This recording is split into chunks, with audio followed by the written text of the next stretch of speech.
llega 1557 y la Inquisición española se cierne sobre Casiodoro y sus compañeros.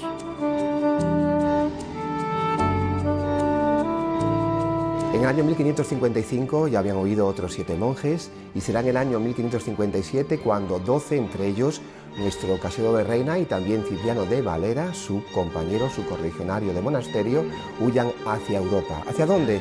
Hacia Ginebra. Las vías no las sabemos exactamente, pudo ser una vía marítima, pudo ser vía terrestre, quizás a través de los Pirineos. Lo que sabemos es que lo lograron, ya que tenemos noticias enseguida en Ginebra de su presencia.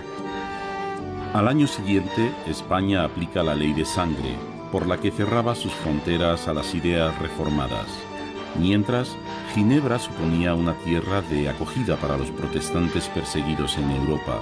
Sin embargo, pronto, los exiliados españoles chocan con la intolerancia religiosa de Calvino, el líder de la Reforma en esa ciudad. Casiodoro de Reina busca nuevos rumbos y se desplaza a Frankfurt en 1559. Ya en aquel entonces, avanzaba en su proyecto de traducción al castellano de la después conocida como Biblia de El Oso, por el dibujo de su portada. Por primera vez en la historia se traduce completa desde las lenguas originales hebreo, arameo y griego. Así, la pondría al alcance de los españoles en su propio idioma. Resulta que hace años, en un programa que intenta reunir las obras principales de la literatura castellana de toda la historia y de todas las materias, se decidió que el libro religioso que podía mejor representar el momento cumbre de la lengua castellana del siglo de oro, que tenía que ser solamente un título, era la Biblia del Oso. Pero el camino hacia esa obra que seleccionara en 2001 la editorial Alfaguara contenía multitud de obstáculos. De Frankfurt parte a Londres y allí pastorea la primera iglesia protestante española de la ciudad. Pese a su amistad con la reina Isabel y el arzobispo de Canterbury, pronto comienzan los problemas con buena parte de sus correligionarios. A Casiodoro, pese a tener mujer e hijos, sus enemigos le acusan de ser homosexual. Entonces decide huir de Londres y se establece en Amberes. Años después, se hace justicia y le absuelven de todos los cargos. Desde Bélgica, retorna a Frankfurt y mientras prosigue con su traducción, contrata la edición de la Biblia con el impresor Oporino, pero un imprevisto trastoca sus planes. En septiembre de 1569 se inicia la publicación de la Biblia de El Oso en la ciudad de Basilea.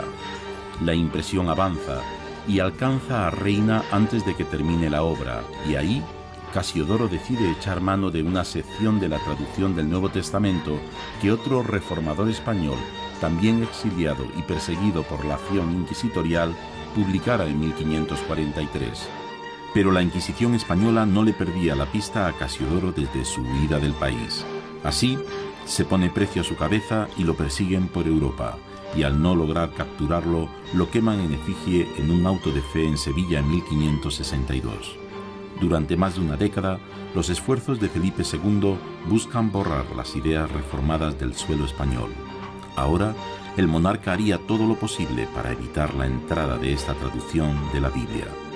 Se había establecido incluso la llamada visita de navíos, una visita específica en la que se revisaba todo el contenido de los navíos que entraban en España, en los puertos, y que daba lugar a un protocolo muy complicado de recepción. Había que ofrecer salvas, había que ofrecer un brindis de cerveza y después, por supuesto, se miraba hasta abajo las alfombras del barco para ver que ninguno de esos ejemplares que entraban camuflados estaba en la mercancía. Pero la persecución logra su objetivo y esta obra, referente del siglo de oro nacional, no logra extenderse por España. Mientras la traducción de Lutero al alemán y la Biblia King James al inglés impregnan aquellas sociedades y sus mundos de las letras, la Biblia Reina Valera permanece en el olvido durante los siglos XVII y XVIII. Entraron en número minoritario, algunas están conservadas incluso en la Catedral de Santiago de Compostela, pero fue de tal modo minoritario que el español de a pie y tampoco los literatos pudieron referenciar esta lengua preciosa y especial de este autor, un autor sevillano entre comillas, al menos del monasterio de Santi Ponce, que en su lenguaje es innovador en muchos casos y que ciertamente es un reflejo de cómo el castellano es empleado en este siglo XVI. En el mundo de la cultura, películas como Belle Époque y el doblaje de El libro de Eli la utilizan para sus menciones bíblicas, y autores de renombre como Menéndez Pelayo y Muñoz Molina, entre otros, reconocen sus virtudes literarias. Ese amor suyo por la palabra de Dios le llevó a luchar contra tantos y tantos escollos propios en su casa, ajenos también, perseguido, siempre denostado, calumniado no pocas veces, y sin embargo, en este tan malhadado contexto y lúgubre en el que él ha de moverse, sin embargo, fue capaz de dar a luz esta gran obra. Páginas que contienen el esfuerzo de un Casiodoro de Reina que, después de publicar en 1569 su traducción, se instala en Frankfurt y en 1578 marcha a Amberes para ejercer como pastor. Pero 7 años después, las tropas de Felipe II se apoderan de la ciudad y retorna a Frankfurt, donde muere en 1594 a la edad de 74 años. Un hombre que no vería su repercusión, pero que siglos después impactaría ambos lados del Atlántico.